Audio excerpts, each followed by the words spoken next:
Hello and welcome. I'm Dave Shannon, one of the co-founders of Culture Excellence, and in this session, I'll be talking you through how to interpret the results provided to you after your BRCGS Food Safety Culture Excellence assessment.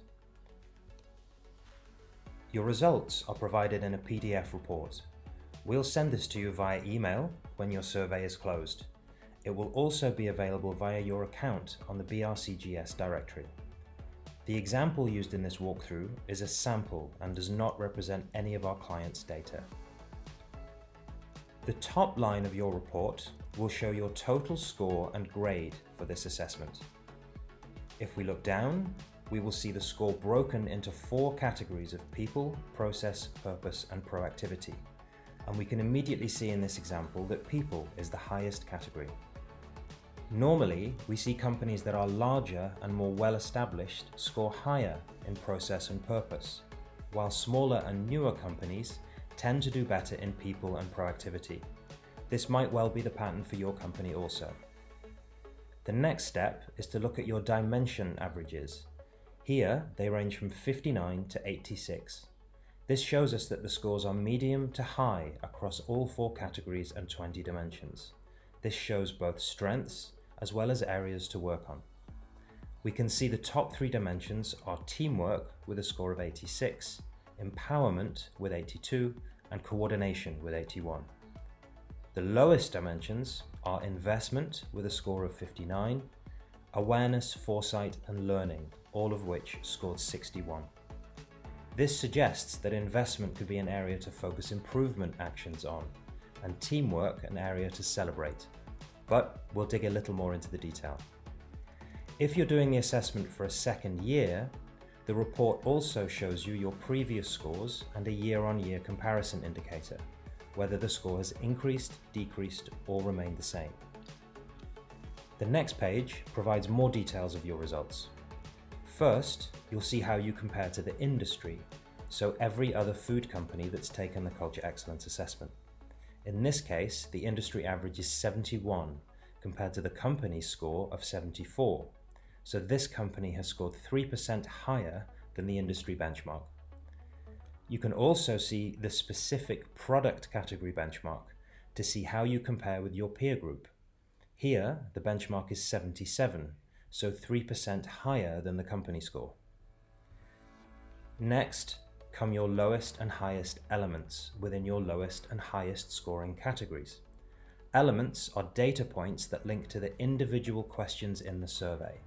There are multiple elements which contribute to each dimension. Zooming in here, we can see that for the lowest scoring category of proactivity, the lowest elements are risks and weaknesses are actively looked for, which scores 60, and lessons learned from food safety outbreaks in other companies, which scores 61. These 2 elements are both based on perception. Other elements are of a different type. Some are based on experience and some on frequency.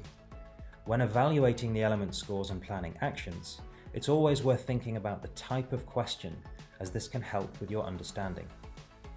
For the question about risks and weaknesses being actively looked for, the answers people can choose from are strongly agree, which would have given a score of 100, agree, which would score 80, partly agree, 60, disagree, 40, and strongly disagree, 20%.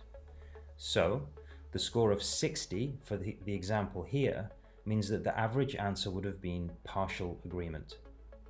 For the question about lessons learned from outbreaks in other companies, a score of 61 indicates that there is only partial agreement to this statement.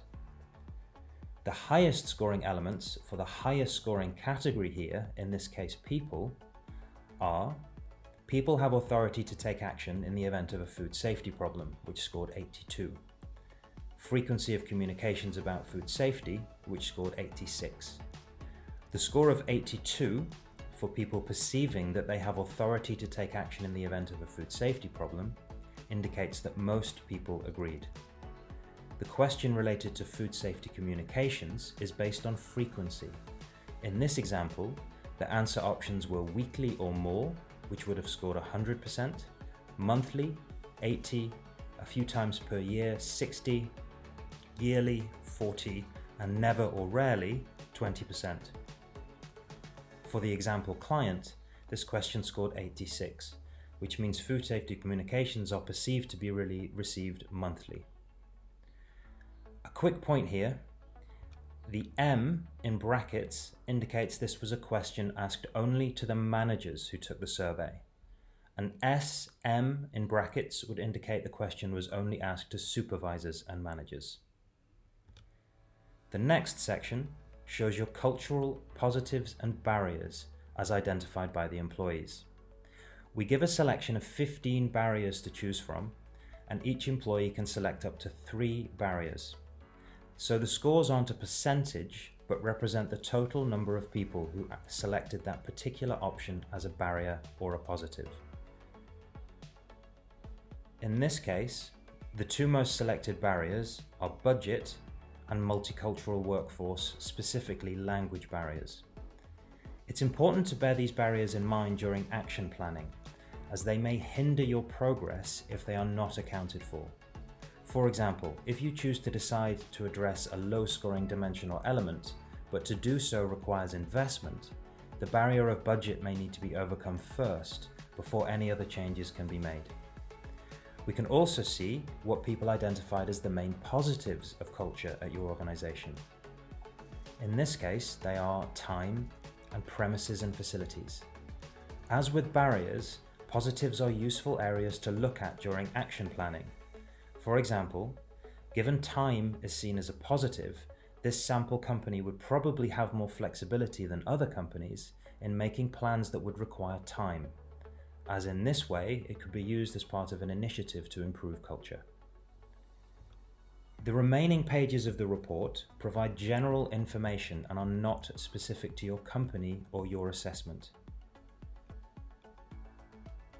First, there is a guide to the scores and grades and how they relate to the industry norm midpoint in the assessment. The next 2 pages provide definitions of the dimensions, so if you want to understand what each dimension refers to, you can find an explanation here. This page shows the dimensions in people and process. The next page shows the dimensions in purpose and proactivity. This page shows the next steps that we recommend after your assessment. These are based on experience working with clients of all types around the world. Those who have gotten the most from their culture excellence assessments have followed these steps. They provide a structured way to deal with the strengths, weaknesses, and plan change accordingly. They should be followed in conjunction with the action plan, which is explained in more detail later in this video. We then provide 4 pages of best practice guidelines for improvement. These cover various areas, including training, communication strategies, leadership messages, and more. Specific dimensions are mentioned to help you define next steps related to your own dimension scores. We'll now move on to discuss action planning. As we described earlier, identifying and implementing actions based on the findings of your BRCGS food safety culture assessment is a core part of driving improvement in your culture. The importance of planning is also emphasized in the latest issue of the BRCGS Food Safety Standard, specifically in Clause 1.1.2. You can use the data and guidance in your report as the basis for your action planning. Also, we provide you with an action plan template along with your report PDF, which is covered later in this video. Managers and leaders in food safety are likely to have knowledge and expertise in the area of action planning. So once they have the survey data, they can use that expertise to tackle culture in a direct and quantitative way. The first area most clients focus on is planning improvements, mainly using the dimension and element data from the report, supported by information on barriers and positives. It's important to undertake the following steps. First, you need to think about the overall area for improvement and its current status. It's important to be able to explain the issue behind the data that has emerged and use your experience alongside the culture data to really think about what could be causing the weakness and what you can do about it. Then, of course, you need to set targets so you have something to measure against.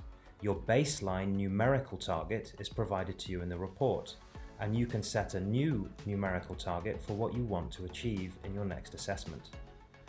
With any good action plan, activities should then be clearly identified that are appropriate to the goal. Roles and responsibilities should be allocated, and relevant stakeholders should be identified and engaged as needed.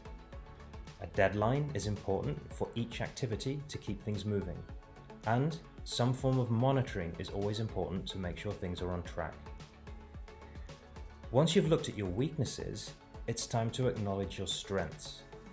This is again based on your dimension and element data, plus your barriers and positives. Celebrating strengths is a key step in anyone's culture development. Finding appropriate and even creative ways to celebrate your strengths should always be the first step in your journey. Looking at your highest elements, you can decide what things to celebrate on a company-wide basis and what things are more specific to different groups. We've seen our clients do this in a number of ways, from sharing their strengths on internal communications to having specific team celebrations and recognition. The main purpose of celebrating your strengths is to make sure that they are properly embedded in your company culture. When people feel good and confident about something psychologically, and especially when they're praised for it, they are far more likely to continue with that behavior. Importantly, you don't want to see your strengths slip in the upcoming years because weaknesses were exclusively focused on in terms of improvement. This is the action plan template. This is used to identify areas for improvement based on your report and the specification of actions to address those areas. It was emailed to you along with your report. Finally, in this session, we will briefly outline the option of upgrading. The last 2 pages of your report outline upgrade, and I'll explain this in a little more detail now. Upgrading your data means that we import it into our online reporting platform. You don't need to gather any more responses, we use your existing response data. The main benefits are that there is an additional level of detail across more than 18 report views, providing over 500 data points. All these can be filtered, enabling a comparison of roles, tenures, and so on. Examples of the reports are priority comparison, which allows you to identify conflicts in prioritization between the company and the employees. Risk perception, to see if employees understand the food safety risks associated with your operation. Scores for all the questions in the survey, so more than 75 elements. Full lists of positives and barriers. Benchmarking at category and dimension level, both industry-wide and for product category comparison, and multiple additional reports. The cost for upgrade is £750 for the first site, and £125 for additional sites upgraded at the same time. So if you're a multi-site company, you can upgrade 3 sites simultaneously for £1,000 and see all the data aggregated into one platform account. To upgrade, if you were onboarded for the assessment by your CB, then please contact them. If you were onboarded by BRCGS, then please contact Emma. Her email is shown here. And for any general questions about upgrade, please contact the Culture Excellence team via this email address. That's the end of this video. On behalf of the Culture Excellence team, we wish you all the best for working with your food safety culture. Please stay in touch if you have any questions.